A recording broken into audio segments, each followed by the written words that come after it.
So many of you may remember Specialist Hector Barajas on our show from last October. Hector served in the U.S. military. He was honorably discharged. He served in the 82nd Airborne Division between 1995 and 2001.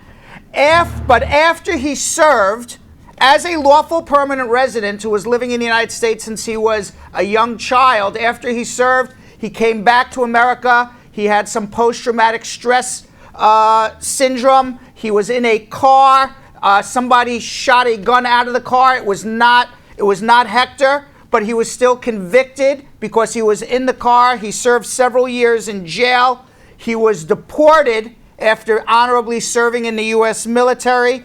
He tried to re-enter the United States. He did because he wanted to raise his U.S. citizen-born child. He was caught in the United States in 2009. He was deported back to Mexico again, where he believed he was going to be living for the rest of his life. He had applied for a pardon from Governor Jerry Brown in 2017. He is the governor of California. Governor Jerry Brown granted him the pardon, and recently Hector applied for his U.S. citizenship based on the fact that he was honorably serving in the U.S. military during times of hostility. He has just discovered, just in the last few days, that in fact his U.S. citizenship application was approved and that he is now a U.S. citizen of the United States of America. It is some story, Hector, with some unbelievable ending. All I can tell you is congratulations. I was just saying to you right before we got on the air that when we last spoke in October, if we roll back the tape, we would see me saying, Hector, I think you're going to become a U.S. citizen. How do you feel, Hector? Well, I'm very excited, and it's still, it still seems kind of unreal until I'm actually over there. Right. So you haven't entered the United States yet. You're still in Mexico, correct? No, I'm waiting for the 13th, and then I actually do the oath ceremony. That'll be completed, and then I guess they give me a certificate, yep. and then I'm free. And then you apply for your U.S. passport, and you can do that overnight if you want to. So I guess once you come into the United States of America, that I guess, or maybe even at your oath ceremony, maybe it'll feel more real. It doesn't feel real yet to you because I guess you've gone through so much. Yeah, it doesn't seem real. It's very rare that somebody that gets deported gets U.S. citizenship. That had a criminal conviction. Actually, as far as I know, there's really nobody from Mexico that's happened for yet. So we're talking about millions of people, and so to me, and I've seen so many cases. It's very rare, so it does seem unreal, and I can't wait to be home and see what happens. Well, certainly you deserve it, and I will point out that it is extraordinarily rare for anybody to be able to naturalize who has been ordered deported previously. You're actually the first person that I'm aware of that actually it happened to. Maybe it happened to other people. There are people who got deported who entered the United States as U.S. citizen as children whose parents became citizens while they were children, and they got deported and didn't realize they were citizens, and my office has helped prove that they were citizens and that the United States deported a citizen wrongfully. But I have never heard a story of a person who got deported with a green card, was deported lawfully as a lawful permanent resident, left the United States, never becoming a citizen, and then applying for U.S. citizenship and then ultimately getting it. And it's amazing, amazing story that probably we should have you back again if you will give us the time, and we could go through that entire story. That's a whole other segment, but we're really here today to congratulate you. And I know that we have a little video of you when you discovered from the USCIS, you got the decision approving your citizenship. Let's watch. 14 years, man.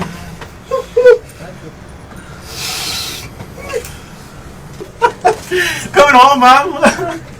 So tell me, how did it feel at that moment? Was it surreal? Was it like the greatest feeling you ever had, or was it anticlimactic? When at that moment, how did it feel? Was it sad? Was it poignant? Tell me how you felt at that second. Yeah, it was very surreal. Nathan came in and had this poker face, and he's like, and he gave me the speech about, we're always gonna fight for you guys no matter what happens. I'm like, oh God, because they already knew the decision. Oh, I so see. I was like, really, right. So I was really like, oh my God, and then when he told me, I was just like, oh my God, and I read it, like, oh. And Nathan is who? I don't know who Nathan is. Was that so your attorney? Nathan Fletcher is he's a U.S. Marine. He's part of the steering committee, honorably discharged and discarded, which I'm part of the steering committee, and he helped also put in the pardon for the Governor Jerry Brown. So he's one of our advocates. Oh wow, that's fantastic. So I heard you say, "I'm coming home, Mom." Was Mom watching? Yeah. Was Mom watching at that moment? No, it just came out. Like, it just came out. Just came out. Just came out. That was like the first thing that came. And you have your daughter here as well, right? Yes, I have an 11-year-old daughter, and she also found out. My mom already told her. I told her to keep it under wraps, but then she told her, and my daughter, she actually wanted to celebrate with my mom, so her mom drove her all the way to Compton and they both, cried, and they were very happy. So it's amazing, and she must be extraordinarily excited. So your citizenship ceremony, you said, is what day? It's April 13th at 10 a.m. and it looks like they're gonna give me a special permit to cross, and they're actually gonna escort me. They won't let me just go on my own. So wow. That's kind of weird. Wow. But you're going to be entering the United States as a U.S. citizen. So what is the first thing? You've been outside. You grew up in the United States. It's really the only country you knew as a child. You served honorably in the military. You've now been out of the United States for a total of, I guess, 8 or 9 years, 17 in total? 8 or 9 years. Right. Yes. 8 or 9 years. Legally 14. What are you going to do? What's the first thing you're going to do when you cross over? Thank God. Besides smell the air, I guess it's the same air in Mexico. It's no different. But what are you gonna do? I'm gonna thank God because my faith is growing, but also, I can't wait to be with my daughter and hug her. And then as far as like everybody's asking me like, what? I guess what are you gonna, what do you miss? And food, like. You'd be surprised. Taco Bell, Benihana rice. What Taco Bell? You've been in Mexico. Aren't you tired of Mexican food? I understand Benihana, but Taco Bell? That's funny. But that's what you want. Bell. You miss Taco Bell. All right, you want your burritos. Yeah. So things like that. Okay, well, it's amazing. It's amazing. It's an unbelievable story. Now, for those of you who don't remember, Hector started and runs the Deported Veterans Support House, which helps veterans who were deported from the United States reacclimate themselves to the country that they're being deported to. He has his office there in Tijuana, Mexico. What is going to happen with your office in Mexico? How is this organization going to continue now that you're a U.S. citizen? I made a commitment.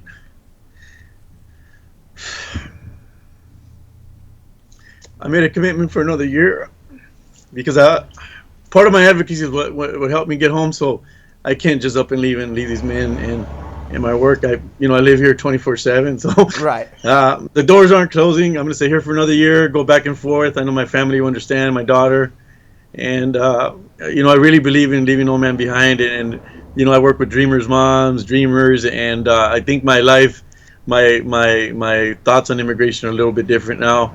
And just got to continue my work, but definitely eventually I want to, have a job, go to school, pay, take care of, daddy's bills and responsibilities, and that's important. But one more year and get the nonprofit going and get fundraising and all these good things, And then hopefully you could have somebody who's well trained to take over for you and be the mouthpiece moving forward. I guess is the plan. And in the meantime, you're just like any other American who has to travel for work, right? Exactly. Yeah, exactly. So it's to be a 9-to-5 job for me, and something that I love. And if I could do this for life, I continue to do this. Now you said that you. What are we looking at there? Oh, that's the. What are we looking at here? What is this video of? That's Friendship Park. I've been going to Friendship Park for almost 7 years, and that's the wall that divides the United States and Mexico, and that's where the families meet at. So that was the last time that I will be. Next time I'm going to be on the other side. You're going to be on the American side of it. American side, and this was the last time. There's that physical barrier that always It reminded me each weekend that we were there. But now it's it's just a reminder. But there's also, it really was a paperwork and bureaucracy that's keeping me from being in the United States. But now it's I look at that wall a little bit different as far as what's keeping me. It'll be different, but it's still a reminder of not just myself, but millions of people. Just for everybody out there who's watching our show, they may be saying, how did Hector become a U.S. citizen if he got deported? Well, two things happened. One is that Governor Jerry Brown pardoned him. So he no longer had a criminal record, an aggravated felony, which barred him from becoming a citizen. If you have an aggravated felony after November 1990, you're barred from naturalizing. And then the other thing is there is a law that says that if you were an active member of the armed forces and you were honorably discharged during times of hostilities, and Hector was there during times of hostilities, it was the Persian Gulf era, you are entitled to naturalize if you have 1 year's good moral character. And that's what he did, and that's ultimately how he was able, I presume, I didn't work on the case, but that's ultimately how I presume he was able to become a citizen. Now, Hector, you just said that, you now have a different thought process about, people who get deported, people who need second chances, having lived it yourself, and that is why you started your organization. And Governor Jerry Brown recently pardoned 5 other people who were ultimately going to be deported.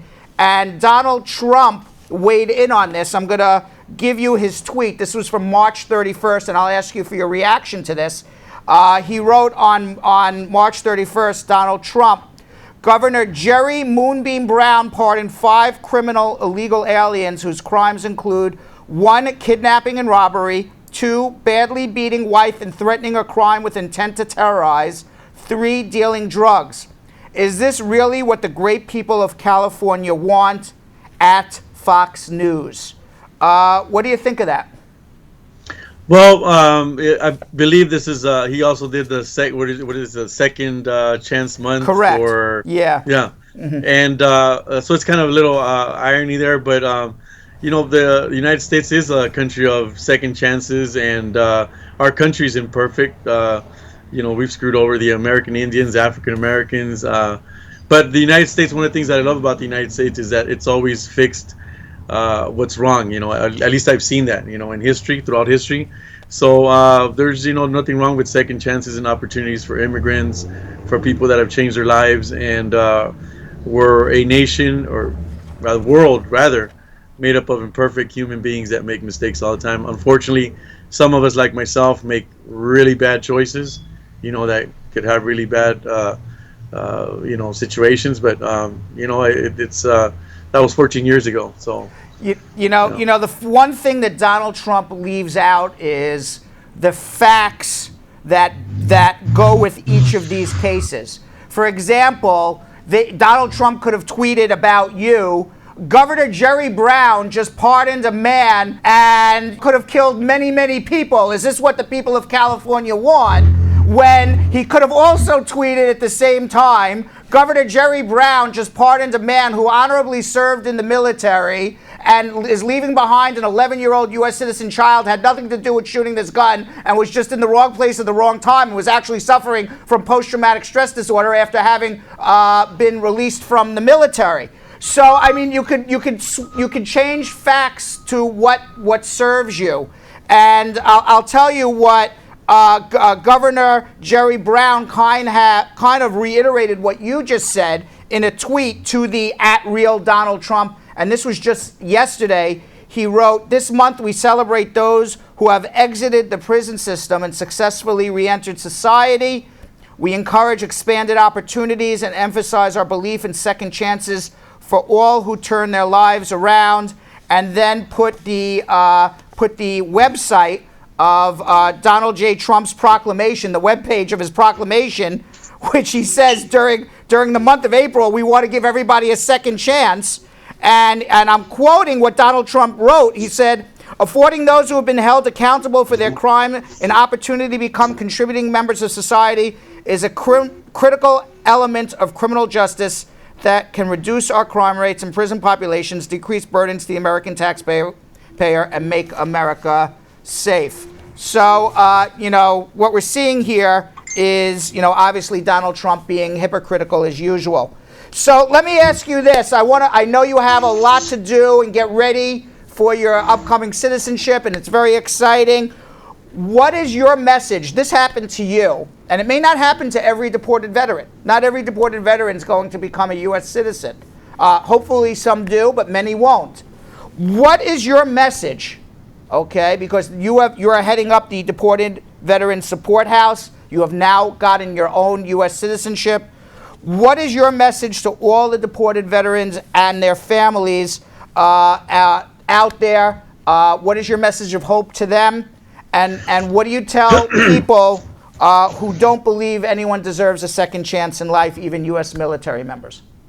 Sure. Well, first of all, there's a couple of things that I've taken from this experience. One is citizenship isn't guaranteed through the military service. You have to apply. You have to start the process.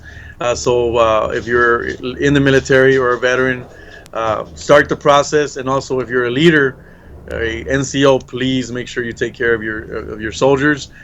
Same thing for green card. There's a lot of us that got our green cards when we were children. It's not permanent. Go out there and start the process, and don't commit a crime. If you commit a crime, you could lose your green card. But also to not lose hope. Anything can happen. I would have never thought I would be in this situation. So it's good to when you get deported to accept and kind of and get yourself stable where you're at, but not never give up. Never give up on your hope to return to the United States, because anything can happen. Laws could change.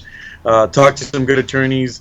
I was told by many people you're never coming home, and the laws change all the time. So it's just very important to continue to fight and move forward. As far as second chances, I believe in second chances. I think I matured enough to where I won't do something as stupid as back then.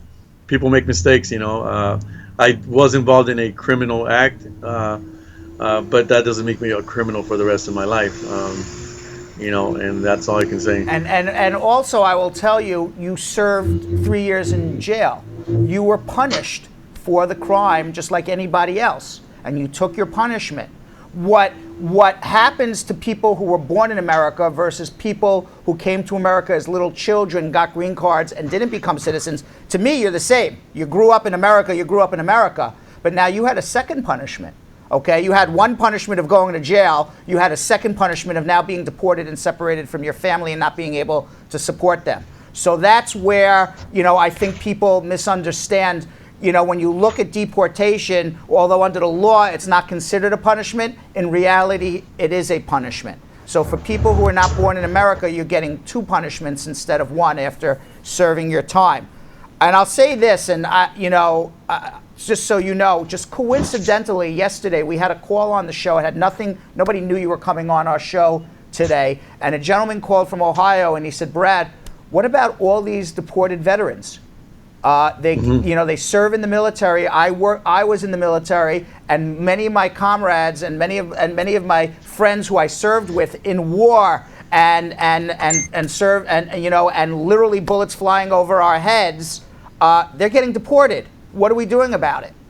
And I'm going to ask you, now that you're a U.S. citizen and now you're coming back to the United States, what, if anything, are you going to do in terms of the political process to try to change this? I actually got a phone call from Congressman Joaquin Castro yesterday, and they're hoping that the Democrats will take back the House, and that hopefully they can push some legislation. Yeah. But just continue to advocate and ask for immigration reform, and ask for to bring home our deported veterans. At least if we can do anything, stop the deportations, and work by getting individuals home, maybe a group of people home, and just continue to try to make some changes. Actions guide us to change. So we got to put some action. Hector, I see a Lifetime movie coming up about you soon. Okay, I'm telling you, it's an amazing story. I see a Lifetime movie about this. If there's producers out there, make a movie about this. This is an amazing story. Congratulations, Hector, and congratulations and welcome back to America. Thank you. And I just wanted to make one clarification, Yeah. especially with the military, is that I served during 9/11, so sometimes the military, like if there's something off, they'll criticize you for it. But I served after 9/11, so Right. that's Still, why still, I consider still, still, wartime. still wartime. It was still Exactly, wartime. yeah. It was still Oh, wartime. right. All right. All right. Well, you guys are doing great work and just advocating and also educating people, and I think it's very important, especially when it comes to immigration, because a lot of people are misled. And there's some really bad attorneys out there. There are some very, very bad attorneys out. If there were a lot of good attorneys out there, I'd probably be selling real estate. But I'm here fighting the fight every day, just like you. Thank you very much, Hector. I appreciate it. Thank you guys. All right. See you on the other side. Okay.